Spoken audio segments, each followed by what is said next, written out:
This is casualnerdhammer.net, and this is the first round of the Orctoberfest tournament I went to this past weekend.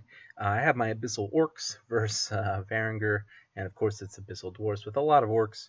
Round one is called the Long Road Ahead. We're going to deploy long ways, a la, what was that, Battle for the Pass in Warhammer.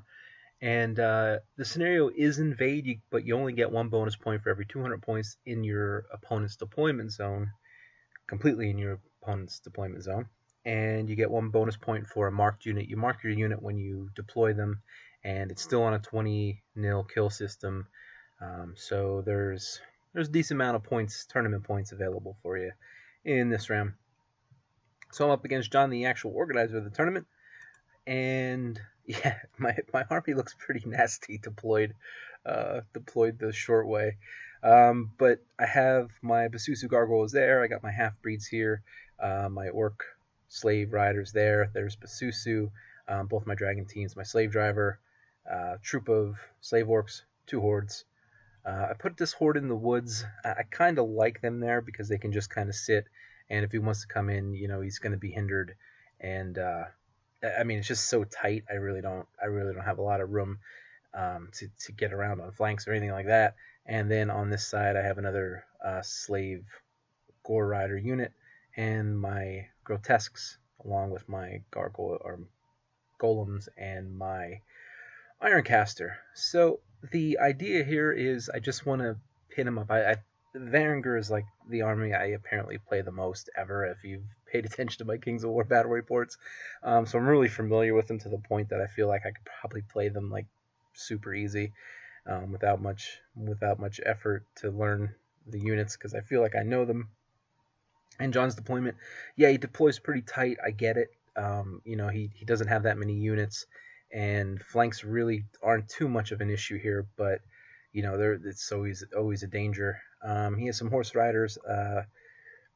This is Herja, who suspiciously looks like Fetus. What is his name? Fetus or something like that. A unit of, God, are these Bloodswarm or are these just regular warriors? I can't remember.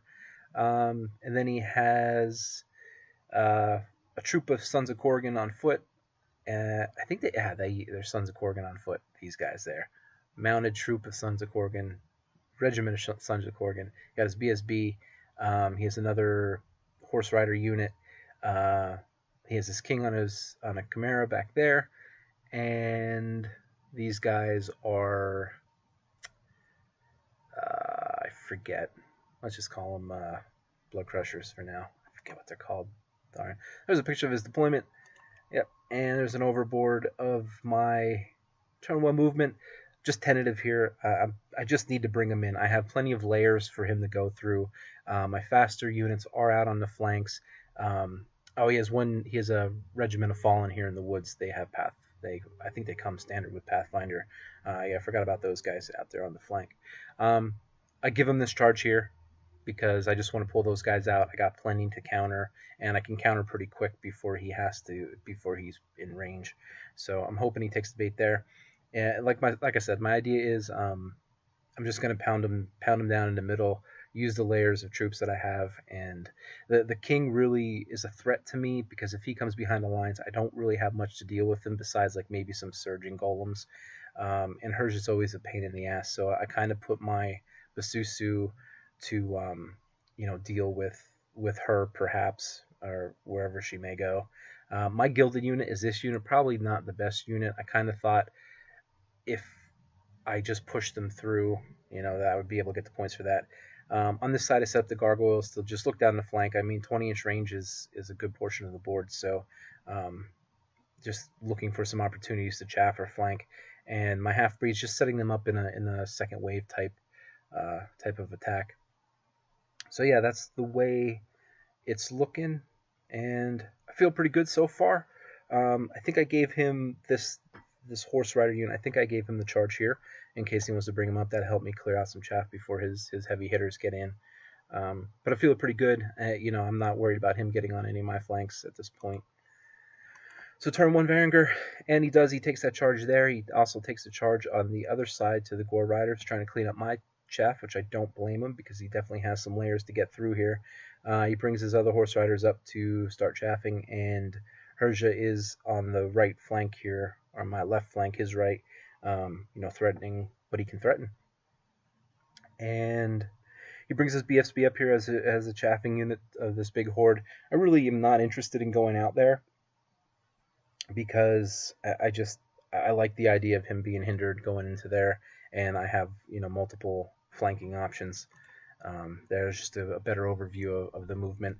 The king he holds back a little bit, and he's just a big worry to me. I like him on this side because I do have the surgers, but yeah, I really got to pay attention to where he goes.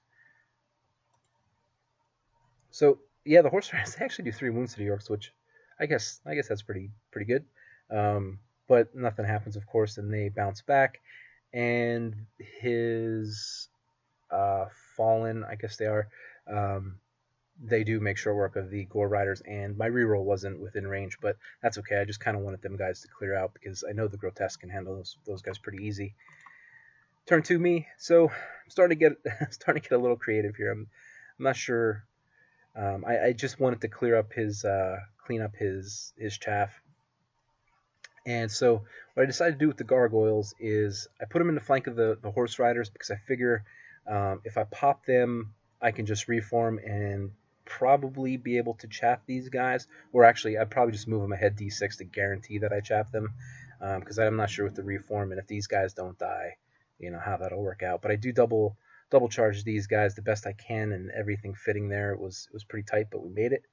And I position my Dragonfire team. I end up shooting at Herja, but I'm setting this up that if he comes in at one of these guys to try to clean him up, I got a beautiful counter charge here with the Abyssal half-breeds. And although I don't think they'll break her on one turn, with Clash of Kings compact being in play here, she's not going to be able to easily fly away or even maneuver in a way to get her into safety too easily. I do take the grotesques in there, and I decided to take Basusu into his BSB. I figure if Basusu goes in there and kills him, she's still chaffing up pretty well for me. If not, if she doesn't kill him, then we just have, she's chaffed up right there. She at least chaffs up those sons. And it might be hard for those other sons to get around to go somewhere. And even if they go into this, I'm okay because, they are going to be at -1 to hit. So after combat, I end up wavering these guys, which is probably the worst result that could happen for John. They're just going to be such a roadblock and really delay him a turn. And now, my Dragon Fire teams are in range of things, so they're going to be able to get some shots off. I end up doing 2 wounds to Herja, but of course I didn't waver her or anything like that. And over here, Basusu, I think, did 2 or 3 wounds. And yeah, I don't think I wavered him. I did waver him. That's what it was. And I do 1 wound with a fireball from my Ironcaster. And the grotesque makes short work of the fallen, and they overrun D6 and are positioned as such. Now, if the king goes in, I don't know if the king can take them on 1 charge. Maybe with the sons and the king they could take them, but then I got some excellent counter charges that I feel pretty comfortable with. I'm okay with how this is looking on this side. So turn 2, Varangur. Yeah, he does take the bait here, and Herja does go into one of the dragon teams. She gets 1 wound back for Iron Resolve, I think. And so we'll see how that goes. I mean, even if she kills him, I can move these guys out of the way and get those Abyssal half-breeds in. His foot Songs of Korgan go into my Gore Riders. They'll make short work of them. And his Blood Crushers, for lack of remembering what they are, they go into the flank of the gargoyles. Yeah, that, what can you do? He repositions these guys that were wavered just so that he can fit his troop of mounted Sons of Korgan into my horde here, and he just pulls up. He actually double charges the Sons of Korgan and the King on Basusu. I think this is overkill. I think this is kind of a mistake. The Sons alone probably could take her, and then he could have, done something else with the King and been positioned a little differently. But he wanted to make sure Basusu was out of the picture. I feel like maybe he thought Herja might get beat up perhaps by a counter charge, and he wanted to get my individual flyer out of the way. His BSB backs up with his waiver move and positions as such, so that my grotesques can't get into the flank of the king here. I think that was a smart play, a good use of a BSB, and yeah, so we'll see how everything pans out. Over here, Hersha does not do a single wound to my dragon team. I mean, complete failed the rolls, and it does nothing. So they're free to shoot. They're free to shoot this turn, which is hilarious. Over here, he did do 7 wounds here. These guys are up to 10 wounds, and you'll see that in the next picture. Yeah, the Suns came in. They put in some work, and of course my Basusu gets completely dismantled by the Suns and the King. But what he decided to do was back up D3, and he went 3 inches with both guys, which opens up a charge from the grotesque into the flank of the king. I'm definitely in the flank. I can move ahead, make my 90-degree pivot, and go right around the BSB. That is absolutely huge. If he goes back 2 inches, I don't even think I can make the charge, but 3 inches, and that just opened up a flank. I mean, you're looking at grotesques are -3 to your defense and 18 attacks, so that's going to be doubled to 36 attacks. That's a lot of attacks on a he didn't even have the enscrolled armor on his king, so he's at 5. It's anything but a 1 with vicious and brutal. Yeah, that's nasty. That's a mistake that I think is going to change this game. And as soon as I saw it open up, I probably got pretty excited. And so on my turn, yep, time to do some charging. I clear out the weapons team so that I can charge Persia with my half-breeds. I take these guys, which was nice. I take the troop of slaves into the flank of the Sons of Korgan, which was pretty nice because even if I don't pop them and they back up an inch, I'm chaffing up again his blood crushers, which works out very well for me. I'm positioning my fire teams to take shots at his horse riders, which I feel will probably get them off the board. I take both of my hordes into his Sons of Korgan and shuffle things as much as I can. These guys are going to be hindered, but I mean still there's 50 attacks there, half of them are hindered. They should be able to make short work of those Suns. This unit here has 10 wounds on it. I'm expecting them to pop soon, so I'm just getting this unit ready to countercharge wherever it needs, and I'm not sure where that's going to be. Kind of feel like it's going to be on this flank more than anything. So that's the way it's working, especially with getting this charge on the king, which I feel was like so huge. I was excited for that one. So after combat, yeah, I do 6 wounds to Herja, and I waver her, which is like the worst result for John, of course, again, and because she really can't get anywhere. I don't think that's going to be advantageous to her, because even if she comes over this way, she has to be an inch away from all these guys. It's going to be tough for her to fit through properly, and I have counter charges there. These guys bounce back an inch, which is great. They chaff up the blood crushers, and they did 8 wounds, the Suns. That's pretty good for them. I don't waver them or anything, but yeah, it's looking good. And if you see at the top, the king is dead. Even with the reroll, it was just way too many wounds. Yeah, that was unfortunate for John. I mean, that's a big piece. I feel like the king, and I say this with Lingle and his Varangur, like, I feel like players are so aggressive with their king when they really don't need to be. They can just, take that extra turn, fly him, get him in behind the lines, and set up some nasty rear and flank charges, later in the game.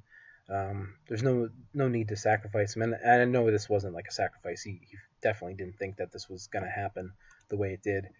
But yeah, I feel like the king just needs to be more. I feel like the king's a lot like my Forsaker in Brotherhood, where I fly him, I tangle him up, get him over. If I have to spend an extra turn, get him in the rear and do stuff. Anyway, that's off topic.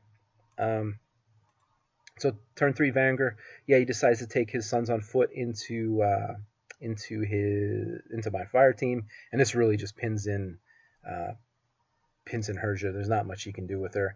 He does take the blood crushers into the flank of my troop of slaves.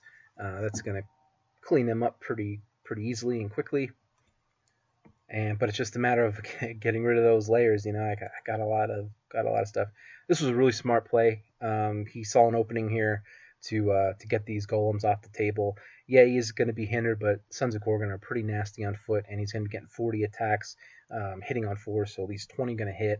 And I am defense 6, so like on 3s maybe for him, but still that's a lot of wounds. They are fearless 17 or 16, something like that. But yeah, that was a smart play. Good looking out. He brings his BSB to chaff up my grotesques, and his BSB, he has one axe, one throwing axe, and he does one wound and wavers my big horde in the middle. Ah, what a bummer.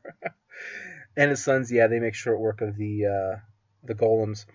I wonder how the odds are on it. I think that makes sense. I did have a reroll, but I think he rolled really well and got a lot of wounds on him and took care of him there. His Blood Crusher guys, yeah, they reform like such, and these guys weren't able to do any kind of overruns because of Herja, and they just reposition, getting ready for a charge if I can get through Herja. Yep, it's looking like that. Turn 4 Abyssal Dwarfs, and I decide to take the top horde into the Suns just to pin them down a little bit, try to get the wounds going on those guys, and to protect them, I decide to bring my slave driver over, which the positioning of the slave driver is so wrong, and you'll see why moving forward. But I could have just been an inch away, right in front of his unit, just to make absolutely certain that this unit cannot get around him in any way, shape, or form.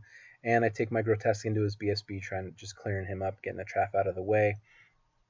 And I know I'm probably not going to pop these guys. These guys are going to be back an inch, so I'm hoping that I can get maybe a rear charge.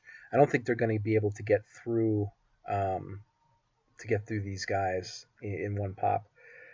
So I'm looking forward to that. I do take the half-breeds into Herja, try to clean her up, and turn 4 him. What ended up happening was I did get Herja dead, and I overran into the Suns. Let's just go back so I can see that. I ended up going into Herja. I pop her even with the reroll, and I overrun into the Suns and pop them with my half-breed. So they really put in some work here, getting that double combat in. And I did a couple wounds to the Suns.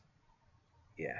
So, and then I want to show you this. So, after I kill him, I reposition my grotesques in a way that I would be able to threaten either of these units, and he takes the charge into the grotesque because the way it was set up, he was able to pivot and get around my slave driver, who I really should have put in a better position. I had plenty of room and effort. I did do a wound here. This is probably from one of the fire teams, and yeah, so that was a mistake, and this could be extremely costly if he gets through my grotesque unit and reforms to face the rest of my lines. Like, it's gonna take me a little while to get through these guys, and they are a lot of points, and the Suns are still on the board. They got 6 wounds on them, but still, that's a lot of points that I really didn't have to have lost here, and it's just bad positioning. One single model could position him any way I wanted to, and I failed on it. Luckily, he did not get through the grotesque unit. He did do 7 wounds to them. I think they're 14, 16. No, they're 16, 18, I think. So yeah, it wasn't real likely that he could get through, but he didn't roll that great either. So I do countercharge here with my horde, who aren't going to be hindered now because it's a countercharge, which is excellent. It's going to be 25 attacks, hitting on 4s, wounding on 4s. So hopefully that's enough attacks that I can get a reroll on these guys or get a nerve check on these guys and pop him. He does not have a reroll around anymore. And here we didn't even roll this because this is 75 attacks from these guys, 16 times 3 attacks on these guys, so 48 attacks and 75 attacks, and then another 18 attacks from the front from the grotesques. Yeah, we just nerve check that one. And yep, I get both of the units, and now it's just time to get down the board.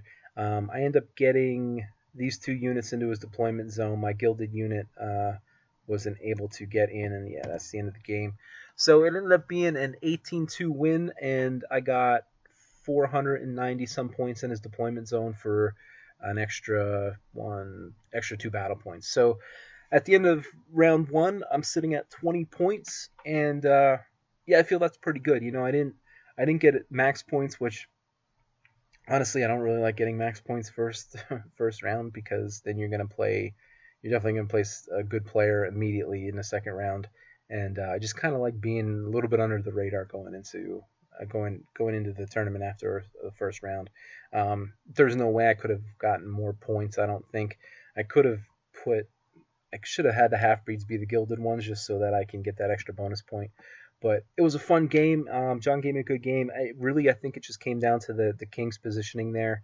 That really turned this game because the king was pretty much the biggest threat on the table for me, just because he can pop in behind my lines, and I just don't want that many wounds with that much much crushing strength and thunderous charge. Going into the rear of one of my slave blocks. I think he can clean them up maybe on one go if he can hit in the rear. And yeah, the mistakes I feel like I made, I just on the when I lost the golems, I actually wanted to surge them into his BSB, and I needed 3. I needed 3 inches, and on my surge 8, I only got 2 inches, and that opened up, that flank for his Sons of Korgan. But yeah, it was a fun game. John's always a great guy. I've played him multiple times now, and we always have a fun game, strategic game.